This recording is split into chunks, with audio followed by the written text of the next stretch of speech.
आएंगे तो कांग्रेस से वो 55% है वो विरासत टैक्स लगाएगी। देखिए, प्रधानमंत्री जी आजकल कौन से सपने देख रहे हैं, क्या खा पी रहे हैं, बड़ी गर्मी है, मैं नहीं जान रहा हूँ। देश के प्रधानमंत्री हैं, क्या उनको ये बात शोभा देती है? आप कहीं पर विरासत टैक्स की बात है, इसकी चर्चा कभी की थी तो आपके एक एमओएस ने की थी। प्रधानमंत्री जी आप आइए ना, जो तेजस्वी जी कह रहे हैं, नौकरी, आपकी जुबान से नौकरी शब्द नहीं निकल रहा। बेहतर स्वास्थ्य व्यवस्था आपकी जुबान से बिल्कुल नहीं निकल रहा। महिलाओं को न्याय आपकी जुबान से नहीं निकल रहा। और प्रधानमंत्री जी आप पर और क्या कहूं, मणिपुर की चुप्पी आपराधिक थी, और अभी कर्नाटका के उन महानुभाव जिनके 3000 क्लिप्स घूम रहे हैं यौन शोषण के, उस पर आपकी चुप्पी। तो प्रधानमंत्री जी आप देश के प्रधानमंत्री हैं, उस गरिमा का जरूर ख्याल रखिए।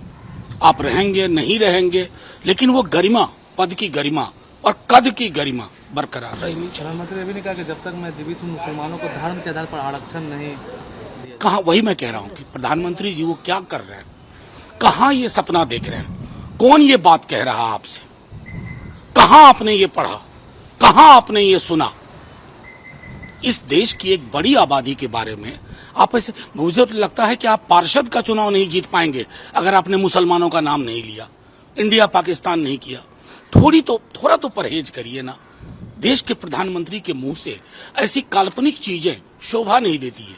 और इस दिशा में जो एक छोटी पहल भी किसी ने की थी कभी, वो आपके साथ है। मंडल कमीशन की रिपोर्ट पढ़िए प्रधानमंत्री जी, आद्योपांत पढ़िए, आपको बड़ी खबर मिलेगी उसमें। प्रधानमंत्री ने भी कहा कि पहले 2 चरण के जो चुनाव हुए उसमें वो रुझान उत्साहजनक, वो तो उत्साहजनक छुपाने के लिए कह रहे हैं, बड़े परेशान हैं। कल अमित शाह जी कह रहे थे कि हम 100 छू रहे हैं, 200 सीटों का तकरीबन चुनाव हुआ है। अगर अभी से आप कह रहे हैं कि हम 100 छू रहे हैं, तो आपकी हकीकत और आपकी परफॉर्मेंस की परिणति 4 जून को हम देख लेंगे।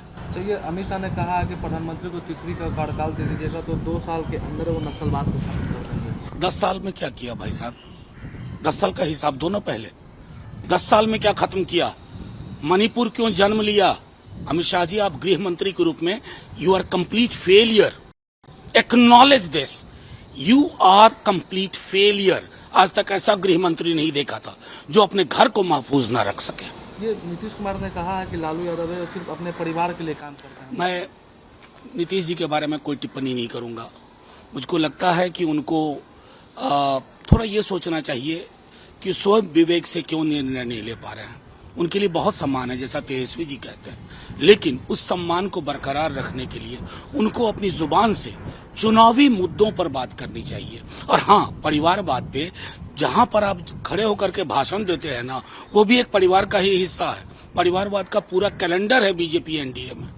ये प्रज्वल रेवन्ना का जो मामला है उस पर बीजेपी ने कहा है कि सहयोगी पर कोई अधिकार नहीं है और कहा कि राज्य सरकार है जो कांग्रेस की वो क्या। ये सबसे बड़ा झूठ आप सब जानते हैं। आप ये सवाल पूछने से पहले तहकीकात करते।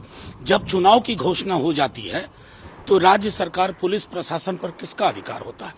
देश छोड़ के मेहुल चोकसी भागा, नीरव मोदी भागा, और अब ये भाग रहे हैं। कहां तक झूठ बोलिएगा साहब?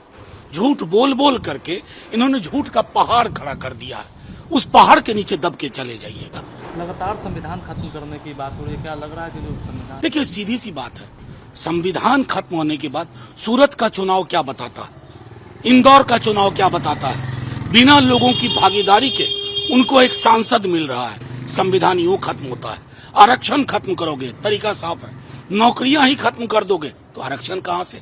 निजीकरण कर दोगे तो आरक्षण कहां से? इसलिए मैं कहता हूं कि ये बाबा साहब द्वारा रचित जो किताब है, ये किताब महफूज नहीं है, सुरक्षित नहीं है। इनके सारे लोग बोल रहे हैं कि हमें बहुमत दो, हम इस किताब को खारिज कर देंगे, इसका कत्ल कर देंगे।